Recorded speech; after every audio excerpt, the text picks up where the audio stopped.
নবী মুস্তাফা জানে রহমতকে দিলেন। আমার আপনার দয়ার নবী ওই পানির গিলাসে নবী মুস্তাফার রহমতের উংলি ডুবালে, উনার উংলি গুলো পানিতে ভিজলো, আর উনার উংলির পানি ঘরের চতুর্দিকে উনি ছিটালেন। হযরত আলী শেরে খোদার শরীরে উংলির পানি ছিটালেন, হযরত মা ফাতেমার শরীরে উংলির পানি ছিটালেন। এবার নবী মুস্তাফা বলছেন, আলী গো, আব তুমি আর ফাতেমা নিজের নতুন জীবন চালু করো। তবে আলী, আজকে থেকে তুমি আমার নিকটে সবচাইতে ইজ্জতওয়ালা লাডলি বেটি। আজকে থেকে তুমি রে মা আমার নিকটে সবচাইতে প্যারি। এই জন্য যে তোমরা দুজন থেকে আমার আলো আওলাদ এবং আমার ঘরানা জগতে আসবে। তোমরা দুজন থেকে আমার ঘরানা পৃথিবীতে আসবে, তোমরা নতুন জীবন শুরু করো। আব উনারা নতুন জীবন শুরু করলেন। তবে একটি কথা শুনেন, বেশ কিছুদিন পর রাত্রিবেলা হযরত সৈয়দা মা ফাতেমা রুটি বানাইছেন, আর হযরত আলী শেরে খোদা রাদিয়াল্লাহু তাআলা আনহু বিছানাতে বাপু লম্বা হয়ে আছেন। তো হযরত সৈয়দা মা ফাতেমা একবার করে রুটি বানাইছেন, আর একবার করে নিজের স্বামীর দিকে দেখছেন। উনার স্বামী হযরত আলী শেরে খোদা তো আরাম করছেন। अचानक মা ফাতেমা দেখছেন যেন হযরত আলী শেরে খোদা বিছানা থেকে নিজের মাথা খানা নিচে ঝুঁকিয়ে দিয়েছে। হযরত আলী ঠোঁট দুটি হিলে আর নজর নিচে। হযরত মা ফাতেমা রাদিয়াল্লাহু তাআলা আনহা তিনি ভাবছেন ব্যাপারটা কি, তিনি কার সাথে কথা বলেন, উনার কাছে তো কোনো লোক নাই। নজর করে দেখছেন হযরত মা ফাতেমা হযরত আলী শেরে খোদা মাথা ঝুঁকিয়া বিছানা থেকে মাটির সঙ্গে উনি কথা বলতেছে, আর মাটি হযরত আলী শেরে খোদার সঙ্গে কথা বলে। হযরত মা ফাতেমা রাদিয়াল্লাহু তাআলা আনহা তাজ্জুব হয়ে যায়, ইনি মাটির সঙ্গে কথা বলছেন, আর মাটি হযরত আলীর সঙ্গে কথা বলে। নবী মুস্তাফা সাল্লাল্লাহু আলাইহি ওয়াসাল্লাম কে হযরত মা ফাতেমা বলছেন, আব্বা জান, এমন একটা জিনিস দেখলাম, তাজ্জুব হয়ে গেলাম। বলে কি জিনিস রে মা? বলে আপনার জামাইকে দেখলাম যেন মাটির সঙ্গে কথা বলছে, আর মাটি আপনার জামাইয়ের সঙ্গে কথা বলে।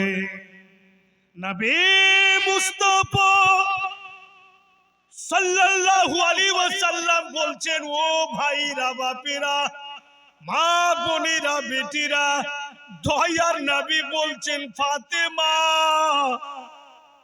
শুধু এইটাই নয় বেটি, আমার আলী মাটির সঙ্গে কথা তো বলে, কিন্তু আল্লাহ তাবারক ওয়া তাআলা আমার আলীকে পাওয়ার দিয়েছে রে মা।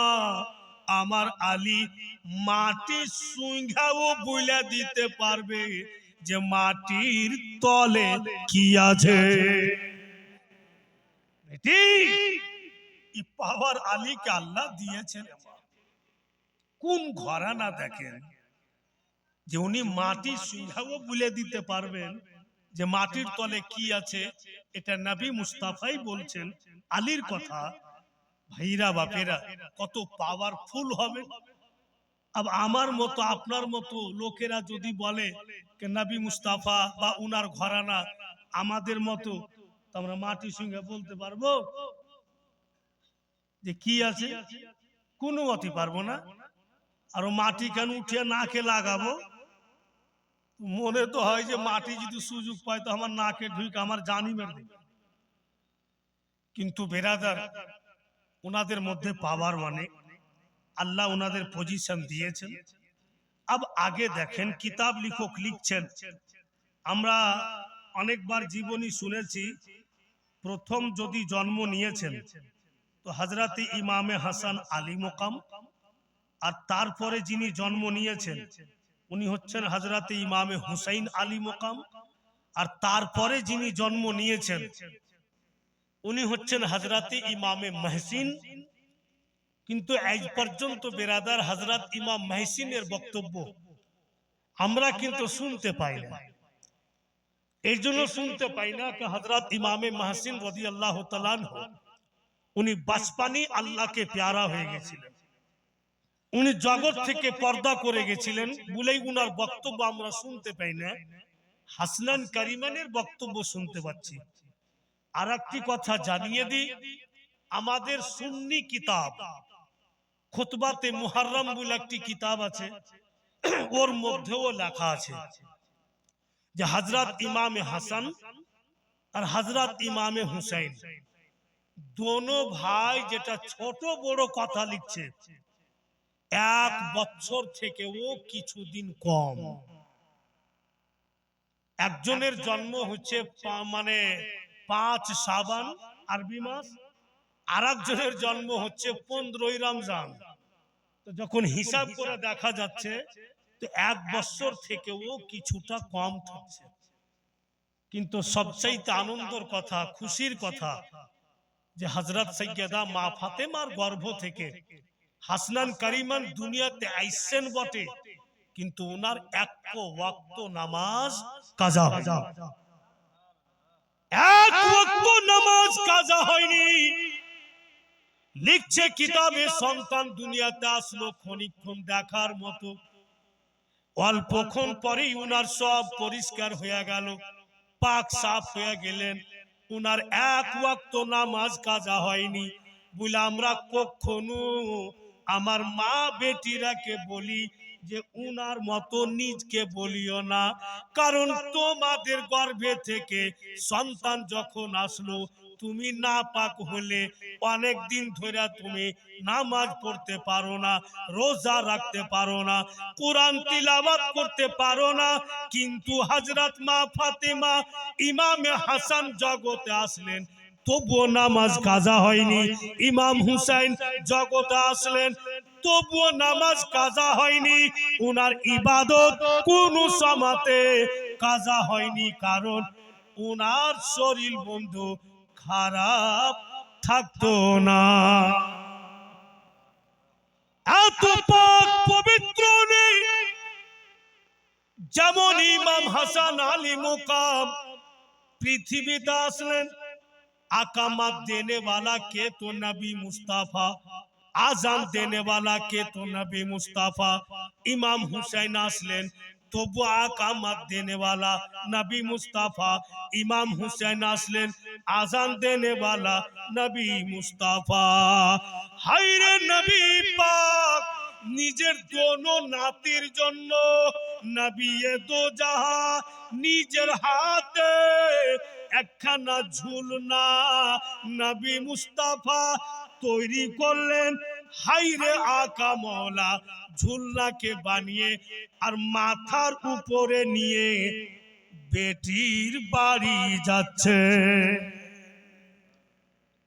নবী পাক ঝুলনা বানিয়ে মাথাতে নিয়ে বেটির বাড়ি যাচ্ছে, রাস্তাতে হযরত উসমান গনির সঙ্গে দেখা।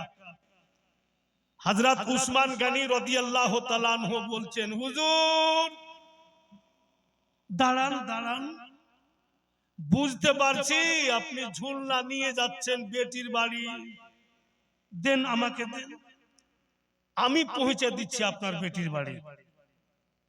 নবী মুস্তাফা কি সুন্দর উত্তর দিলেন। দয়ার নবী বলছেন, উসমান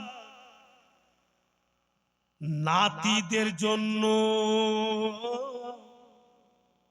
ঝুলনাকে বানিয়ে বেটির বাড়ি পৌঁছে দেওয়া, এতে কত সাদ। ও উসমান তুমি বুঝবে না, যেই দিন তোমার নাতি হবে সেই দিন বুঝবে। উসমান আমার কলেজার টুকরা নাতি, ওদের জন্য ঝুলনা আমি নিয়ে যাব, তোমাকে নিয়ে যেতে হবে না। হাইরে নবী মুস্তাফা ঝুলনা নিয়ে গেলেন যেই জায়গাতে হযরত মা ফাতেমার জাতার পাট বসা আছে, ওই জায়গার পাশে নবী আমার ঝুলনা টেঙ্গে দিলেন আর বলছেন, বেটি জাতার পাশে এই জন্য ঝুলনা টাংলাম রে মা, তোমার বাড়িতে আদার্স কোনো লোক নেই, একবার করে তুমি জাতা ঘুরাইবে, ফের একবার করে তুমি ঝুলনাও ঝুলাবে, তোমার দুটাই কাম রে মা, একসঙ্গে হবে। চট করে হযরত মা ফাতেমা বলছেন, আব্বা জান একটি কথা বলতাম। তো বলো বেটি। বলে, আমি একাই বাড়িতে বাড়ির কাম কাজ করছি, ঝাড়ু দিচ্ছি, জাতা ঘুরাচ্ছি, আদার্স অন্য কাম করি। আব্বা জান যখন ফজরের টাইম হয় আর ফজরের টাইমে যখন নামাজ পড়তে উঠি, আমার শরীরে খুব ব্যথা হয়। তাই আব্বা জান যদি একটা বাঁধি দিতেন, আমার বাড়ির হালকা ফুলকা কামগুলো করে দিত। নবী মুস্তাফা বলছেন, লাডলি দুলারি বেটি শোনো মা, তোমাকে বাঁধি চাইতে, যদি দামি জিনিস দি তুমি নিবে কিনা? হযরত মা ফাতিমা বলেন, কেন নিব না, নিশ্চয় নিব। বলুন আব্বা জান কি এমন দামি জিনিস? দয়ার নবী চট করে বলছেন, লাডলি দুলারি বেটি শোনো, যখন তুমি এশার নামাজ পড়বে, এক গিলাস পানি পার্শ্বে রেখে দিও, এশার নামাজ যখন পড়া হয়ে যাবে রে মা, 33 মারতাবা সুবহানাল্লাহ পড়ে পানির গিলাসে ফু দিও, 33 মারতাবা আলহামদুলিল্লাহ পড়ে পানির গিলাসে ফু দিও, 34 মারতাবা আল্লাহু আকবার বলে পানির গিলাসে ফু দিয়ে 3 শ্বাসের মা ওই গিলাসের পানি পান করে ঘুমিয়ে যেও। যখনই ফজরের আজান হবে, তুমি বিছানা থেকে উঠবে, তোমার শরীরের যাবতীয় ব্যথা পানি পানি হয়ে যাবে মা। কোনো বাঁধি লাগবে না, কোনো চাকরি না। তো হযরত মা ফাতেমা উনি বললেন, আব্বা আমার বাঁধির দরকার নেই, এটাই আমার যথেষ্ট, এতেই আমার কাজ হয়ে যাবে। ওই তসবিতে উনি কাজ চালাইতেন, তো ওই তসবিটা কি আমার মা বোনদের কাজ দিবে না? ইনাদেরও কাজ দিবে। কিন্তু আগে পাক্কা সচ্চা নামাজি হইতে হবে, তারপরে কাম দিবে। আর যদি আমাদের দেশের মতো করে, আমাদের দেশে জামনগর বলে একটা জায়গা আছে, জি জামনগর, ওখানে হাসনান কারিমানের জীবনী হচ্ছে। আমি বলছিলাম আর এই শব্দটা বলেছি যে 33 বার সুবহানাল্লাহ, 33 বার আলহামদুলিল্লাহ, 34 বার আল্লাহু আকবার, এটি পড়া পানির গিলাসে ফু দিয়ে খেয়ে নিতে হবে, তো শরীরের ব্যথা থাকবে না। মা বেরাদার সকাল হয়েছে, আর একটি মেয়ে মানুষ পাগলের মতো আমাকে ধুলা বাড়িয়েছে যে কার বাড়ি সুলতান মৌলভী সাহেব ঘুমিয়ে আছিল, তো কেউ বলেছে যে উমুকের বাড়ি। আর ঠান্ডার টাইম, আমি তো ল্যাপটপ গায়ে দিয়ে শুয়ে আছি, গিয়া বলছে যে মৌলভী সাহেবের বেটা আছে গে? হ্যাঁ আছে। কোথায় আছে? বলে ঘরে ঘুমিয়ে আছে। আমি শুনতে পাচ্ছি, বলছে যে হ্যাঁ গে মৌলভীরা ওই ল্যাপ থেকে মাথাটা বের করো, তো আমি ল্যাপের তলেই বলছি, বলেন শুনতে পাচ্ছি তো। আমি তো জানছি যে তোর আওয়াজ সব শুনতে পেয়েছি, তুমি এইভাবে বললে আমি কাজ করলাম, হলে না কেন? আমি যে এটা কথা শুনেছেন যে তসবি পড়া ফু দিয়ে খেতে হবে? বলে হ্যাঁ। আর ওইটা কথা শুনেননি? বলে কোনটা? বলে আগে পাক্কা সচ্চা নামাজি হইতে হবে, তারপরে তসবি পড়বেন তো কাজ দিবে। না এখন তো নামাজ শুরু করিনি। আমি করবে কেন? হালকা পেয়েছ 33 বার ফু, 33 বার ফু, 34 বার ফু, গাটাগাট গাইলে কোনো মেহনত নেই। আগে নামাজি হবে কমপক্ষে লাগাতার কন্টিনিউ, আর নামাজ পড়া 40 দিন পার হবে, পাক সাফ থাকবে, হালাল জিনিস খাবে, তারপরে তসবিহ পড়বে তো কাজে দিবে, মানে তো কাজে লাগবে। এইভাবে কোনো ভি নামাজি মা বোন বেটি খালা ফুফু আপনারা যদি নামাজি হন, কাউকে ভি পড়া যদি দিয়ে দেন আল্লাহর নাম নিয়ে, তো ইনশাআল্লাহ কাজ হবে, কিন্তু আগে নামাজি হতে হবে। ভাইরা বাপেরা আমার, ঝুলনা তো টেঙ্গে দিলেন। আপ দেখেন একটি আর সুন্দর কথা বেরিয়ে আসে, মা বোন ধ্যান দিয়ে শুনুন। একদিন হয়েছে কি নবী মুস্তাফা সরওয়ারে কায়নাত সাল্লাল্লাহু আলাইহি ওয়াসাল্লাম হাসনান কারিমাইনের কাছে আছেন, আর হযরত সাইয়্যিদা মা ফাতেমা বলছেন, আব্বা জান আমার ছেলে দুটোর কি নাম রাখা যাবে না? তো নবী আমার বলছেন, মা তুমি নাম রাখোনি?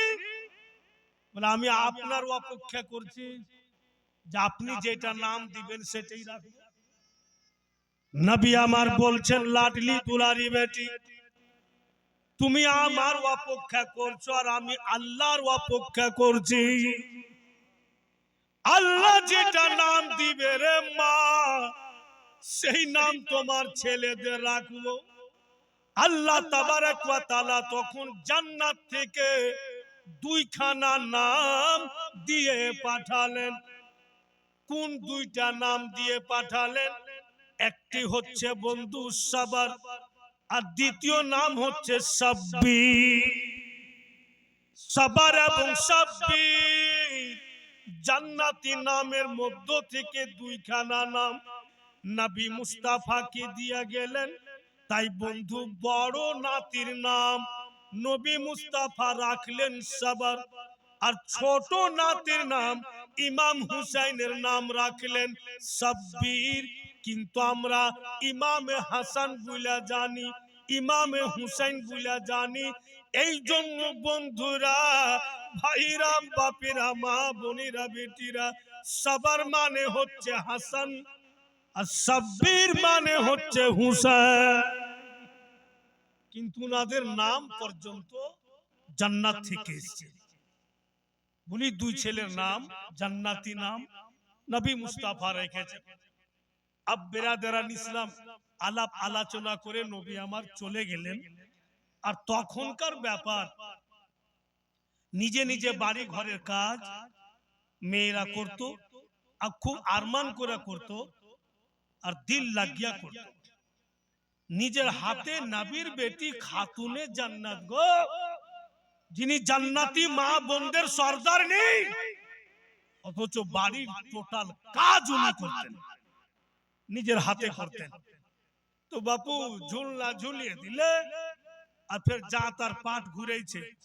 আজকাল যদি বিরাদার কোহরি বাড়িতে যাতা আর একটা কি কহে ঢেকি, ঢেকি বুঝছেন, ধানকুটা ঢেকি, যার বাড়িতে যাতা ঢেকি থাকবে ওর বাড়ি সহজে কেউ বউ দিতে চাইবে না, বেটি দিতে চাইবে না। আমি যখন বিয়ে করলাম কালিয়া চোখে, আর আমি বিয়ে করে নিয়ে গেলাম, তা আমার বাড়ি গিয়ে আমার স্ত্রী 3 ঘন্টা ভরে আর চোখের পানি শুকায়নি। মনে হচ্ছে এক একটা চোখে ডোল বেঁধে দিই তো ডোল ভরে যাবে, লাগার কাঁদছে বসে বসে। আমার তো মাথাই খারাপ গেল, ই কোন টাকার জুবলি পাগলি লেনু রে, ই কানাকানি শুরু করলে স্যার। ও কেন কাঁদছে? ওই যে ঢেকি দেখে লেছে, বুঝতে পারলে না, যাতা দেখে লেছে। ও তো ভেবে নিয়েছে যে আমি মরে আনু, এই ঢেকিতে ধান কুটতে আর যাতা ঘুরেতে। আমি ওকে বলছি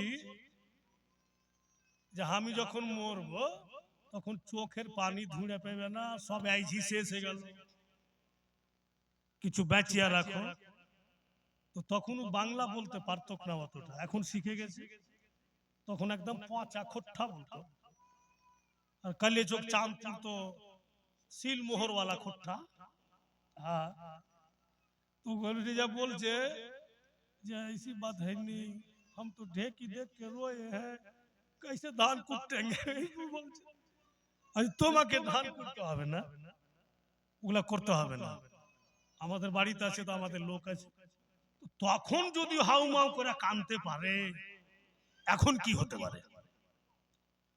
ভাইরা বাপিরা আমার, নিজের হাতে নবীর লাডলি দুলারি যাতা ঘুরাচ্ছেন, আর হাসনান কারিমাইন ঝুলনাতে শুয়ে আছেন, দোনো ছেলের ঝুলনাকে ঝুলাইছেন।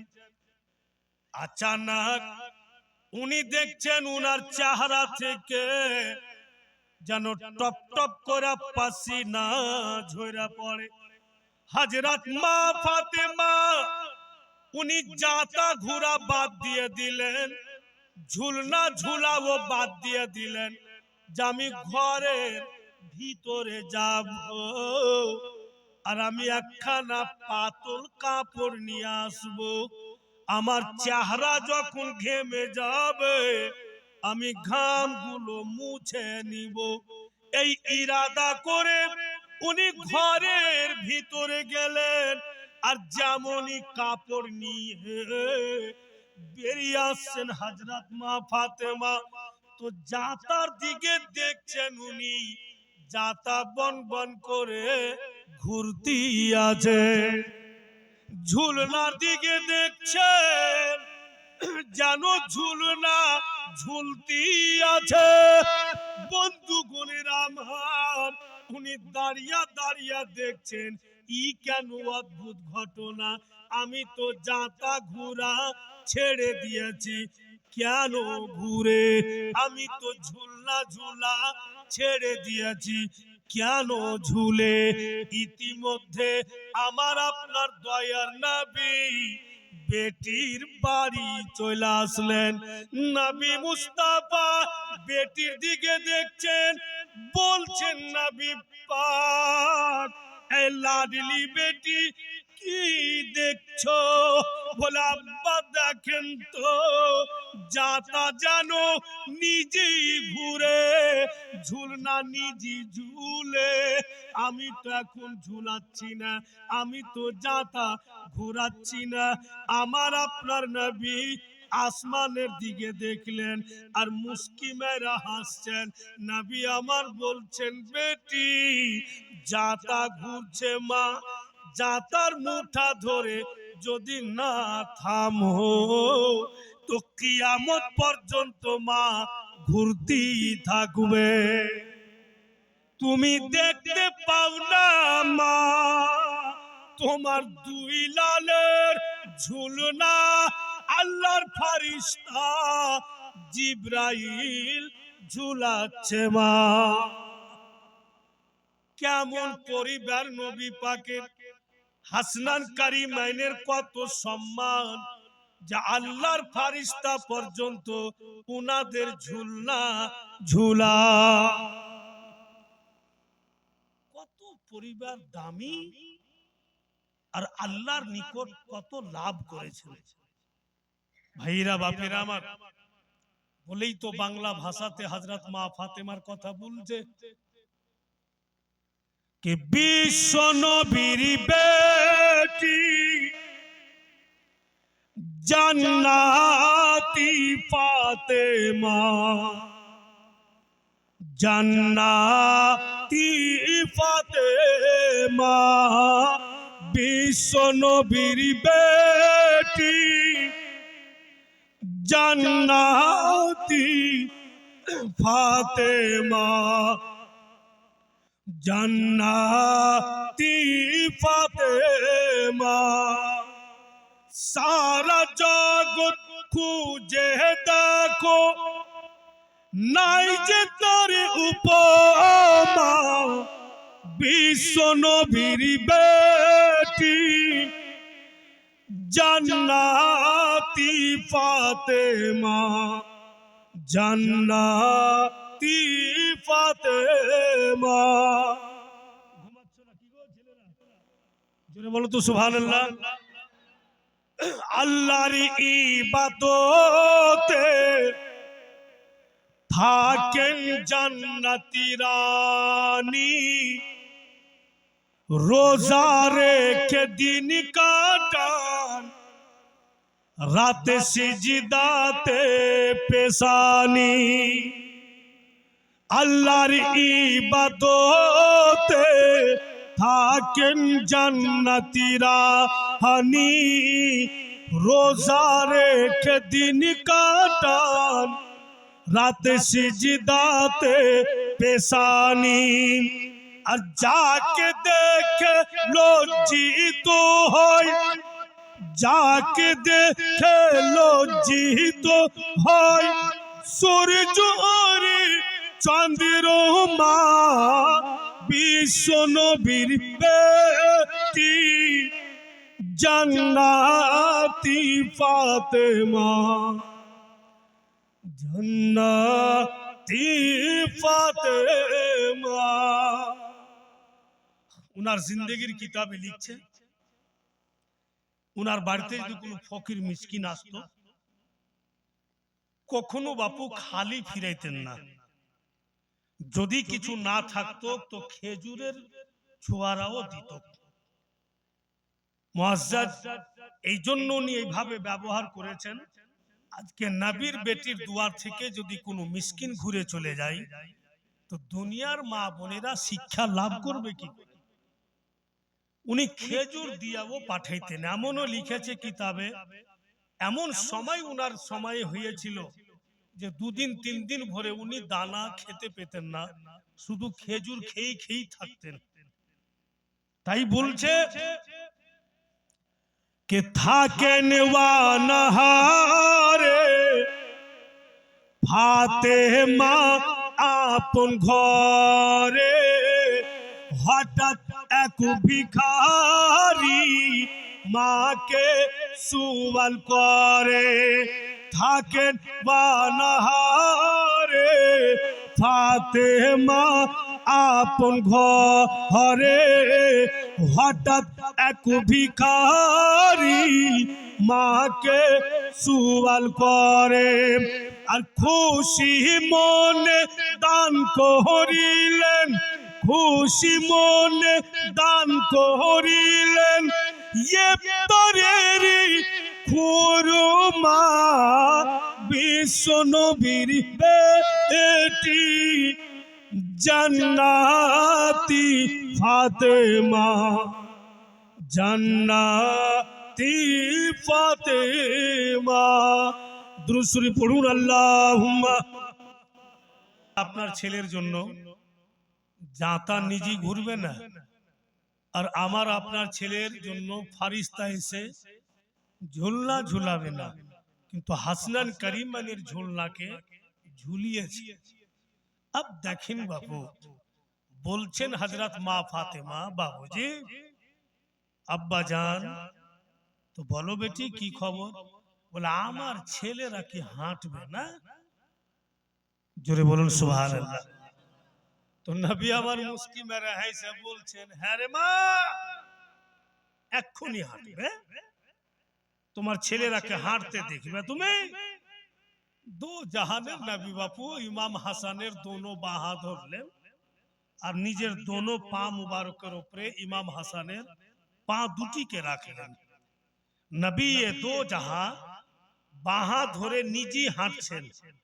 10 কদম রসুলুল্লাহ হাঁটলেন আর 11 কদমের বালা ইমাম হাসানকে পা মুবারক থেকে নামিয়ে দিলেন আর নামিয়ে বলছেন, প্যারা হাসান তোমার মাকে হেঁটে দেখাও। লপ লপ করে ইমামে হাসান হাঁটতে শুরু করলেন। হযরত সৈয়দা মা ফাতেমা ভাবলেন যে এই ঝুঁকি সুযোগ আছে। বলে আব্বা জান আমার হুসাইন। বলে তোমার হুসাইনও হাঁটবে? ফের নবী আমার ইমাম হুসাইনকে নিলেন, নিজের পা মুবারকের উপরে রাখলেন, 10 কদম নবী পাক হাঁটলেন আর 11 কদমের বালা ইমাম হুসাইনকে পা থেকে নামিয়ে বলছেন, প্যারা হুসাইন তুমিও তোমার মাকে হেঁটে দেখাও। উনিও বাপু সুন্দরভাবে হাঁটতে লাগলেন। উনাদের বাচপানির ঘটনা অনেকেই শুনেছেন, এগুলো আপনারা শুনে রেখেছেন যে নবী মুস্তাফা সরওয়ারে কায়নাত নামাজ পড়তেন তো পাও দুটিকে একটু দূরে রাখতেন, এই জন্য যে ইমাম হাসনান কারিমাইন দোনো পায়ের মাঝখান দিয়ে একবার আগে আসতেন একবার পিছনে যেতেন। তো রাসূল আল্লাহ দোনো নাতির জন্য জায়গা রাখতেন যেন ওদের অসুবিধা না হয়। এবং নবী মুস্তাফা সাজদাতে যাইতেন তো ইমাম হুসাইন আলী মুকাম নবী পাকের পিঠ মুবারকে উঠে বসে যেতেন। তো রাসূল আজম সাজদা থেকে মাথা উঠাইতেন না, তাসবিহ লম্বা করে দিতেন। তাসবিহকে লম্বা করে দিতেন যে যতক্ষণ আমার হুসাইন আমার পিঠের ওপর থেকে না নেমেছে আমি মাথা উঠাবো না, কারণ যদি উঠিয়ে দিই আমার হুসাইন পড়ে যায় তো বেরাদার জলজালা। বলি উনি বন্ধুগণ আমার যতক্ষণ ইমাম হুসাইন না পিঠের ওপর থেকে নামতেন উনি সাজদা থেকে মাথা উঠাইতেন না। এত আদরের পুতুল ছিলেন দোনো নাতি। একটু আগে চলুন, কিতাব লিখক লিখছেন উনার বচপনি হালাতে, বচপনি জিন্দেগিতে যে হাসনান কারিমান রাদিয়াল্লাহু তাআলা আনহু, খুব ধ্যান দিয়া শুনবেন, কথা মিস্টেক করবেন না। হাসনান কারিমান রাদিয়াল্লাহু তাআলা আনহু দোনো ভাই হঠাৎ করে বন্ধু মা ফাতেমা রাদিয়াল্লাহু তাআলা আনহার সঙ্গে আলাপ আলোচনা করছে, কথাবার্তা বলছেন। আর হযরত আলী শেরে খোদা চলে আসলেন, ঠিক সামনে বসলেন। দোনো ছেলে ও বসে আছেন গো, আর স্বামী স্ত্রীতে কথাবার্তা বলতে বলতে হযরত সৈয়দা মা ফাতেমা খাতুনে জান্নাত উনার মুখের আওয়াজ হযরত আলীর আওয়াজ চাইতে একটু জোরে বেরিয়ে আসলো। মানে স্বামী স্ত্রী আছেন, দোনো বেটাও আছেন, ভালোই কথা বলছিল, ঝগড়া করছিলেন না, ঝামেলা বাড়াবাড়ি করছিলেন না। যেমন স্বামী স্ত্রী সামনে বসে আনন্দের কথা বলে, এই কথাই বলছিল। মা বোন ধ্যান দিবেন কথার প্রতি। তো যেমনই হযরত আলীর আওয়াজ চাইতে হযরত মা ফাতেমার আওয়াজ একটু জোরে হয়েছে, চট করে নবীর বেটি হযরত আলী শেরে খোদার হাত দুটি বাপু ধরে নিয়েছে, ধরে বলছেন, স্বামী গো সরতাজ আমার, আপনার আওয়াজ চাইতে আমার আওয়াজ একটু জোরে হলো, তাই আপনার কাছে ক্ষমা চাইছি, আপনি একটু ক্ষমা করে দেন। হযরত আলী বলছেন, ফাতেমা এতে ক্ষমা নেওয়ার কি আছে গো? আমরা তো বিবাদ লাগা কথা বলিনি, তুমি তো আমার সঙ্গে তর্ক করনি, আমরা তো প্রেম ও মোহাব্বতের কথা বলছিলাম। কথা বলতে বলতে আওয়াজ একটু কম বেশি হতেই পারে, এতে ক্ষমা নেওয়ার কি আছে?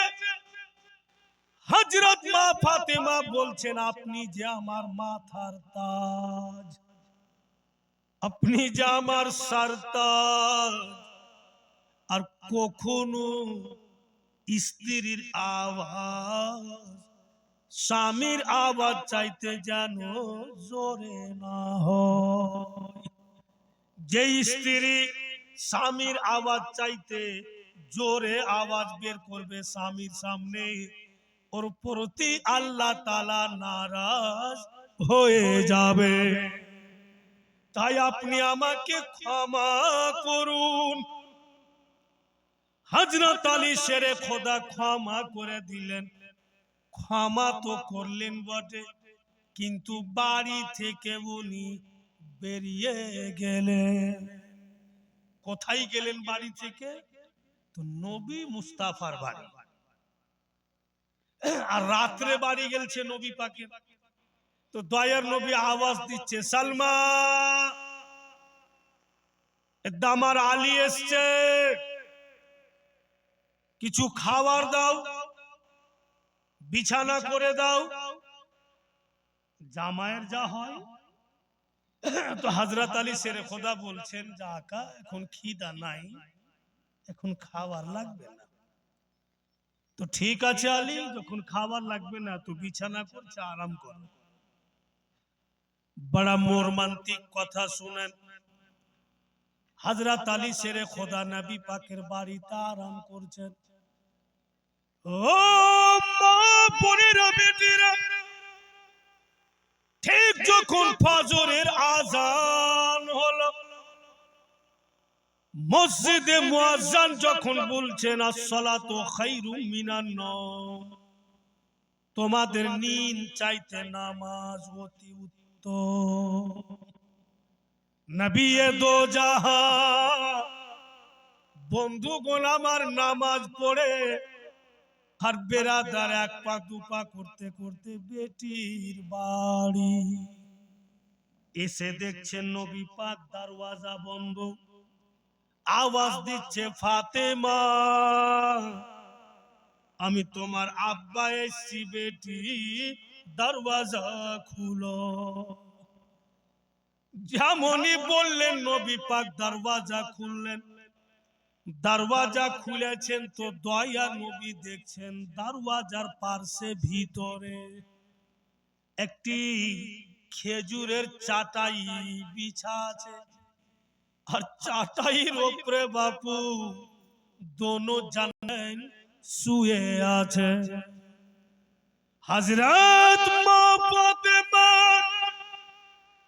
দুইটা চোখ একদম লাল বরণ। নবী আমার দরওয়াজাতে দাঁড়িয়ে দাঁড়িয়ে বলছেন, মারে, তোমার চোখ দুটি এত লাল কেন? তুমি কি সারা রাত ঘুমাওনি? বলেন না। কেন বেটি, তোমার দুই ছেলে তোমাকে কি পরেশান করেছে? বলেন না। তবে আমার জামাই আলী কি তোমাকে কিচ্ছু বলেছে? বলেন না। তবে রাত কেন জাগলে, তোমার চোখ লাল কেন? কে বলছেন? তো বাপ বলছেন বেটিকে। বাপটা কে? তো নবী মুস্তাফা বলছেন হাসনান কারিমাইনের মাকে।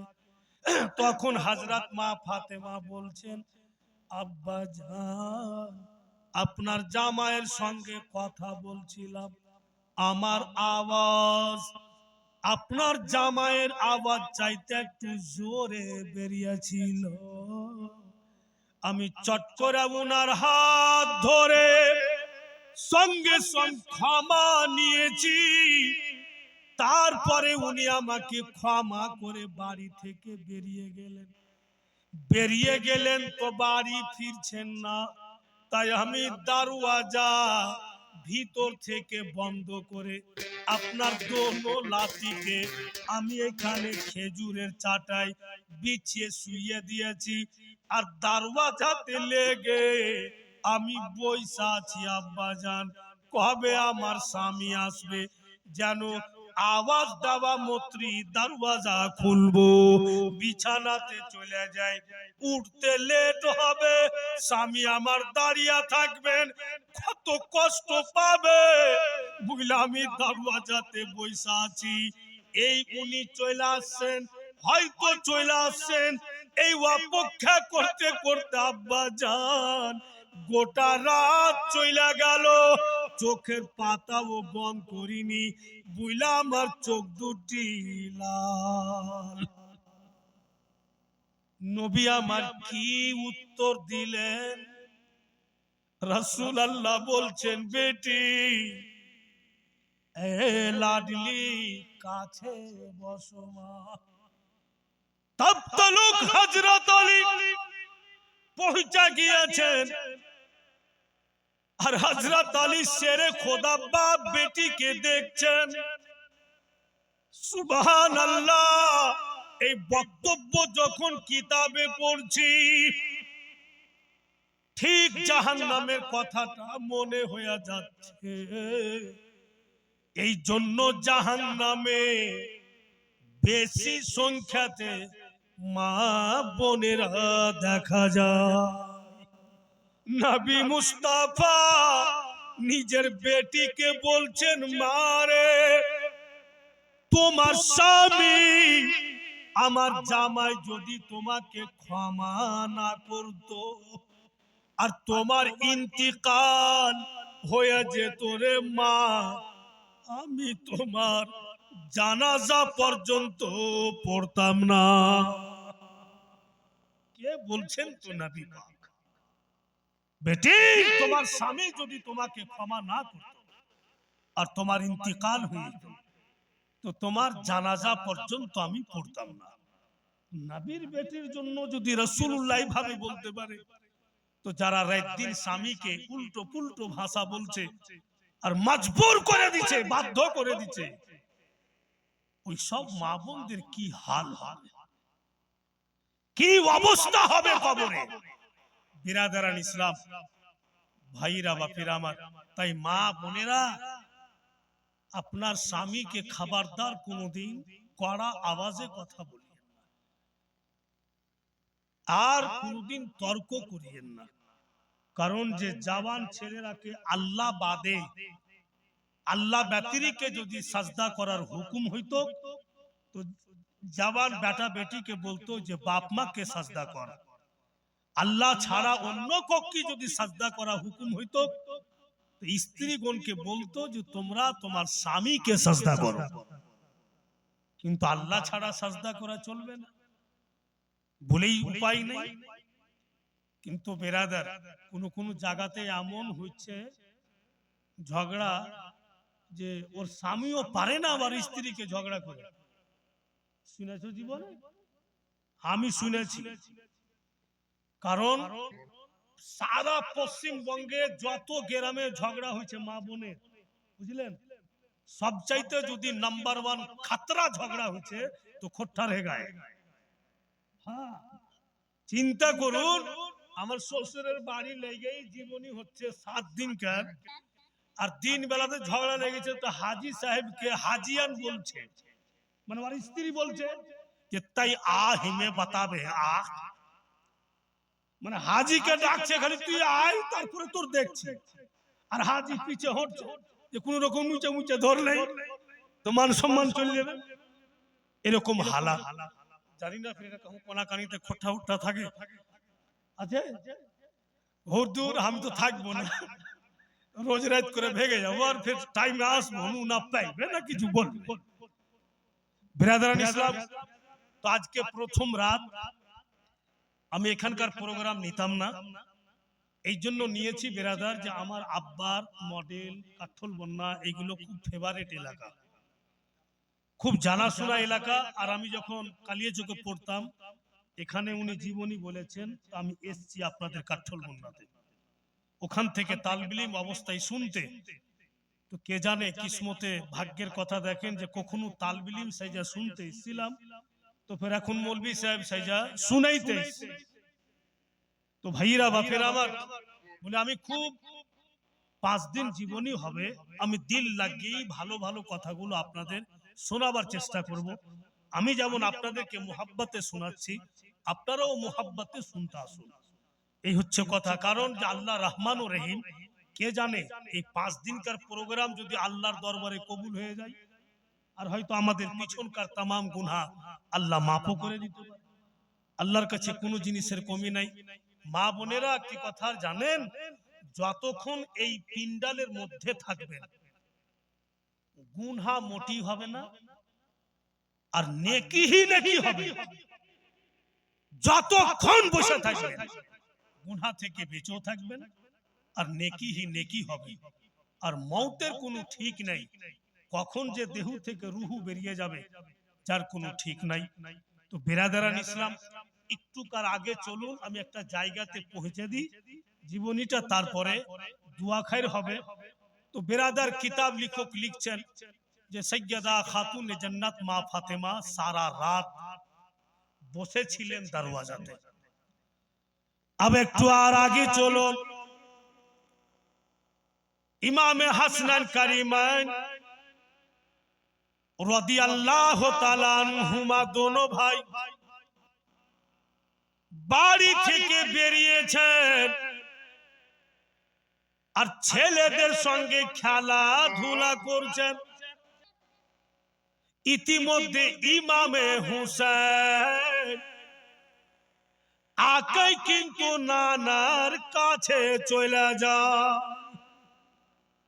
গিয়া দেখছে ইমামে হুসেন যেন একটা হরিণীর বাচ্চা নবী পাকের কাছে বসা আছে।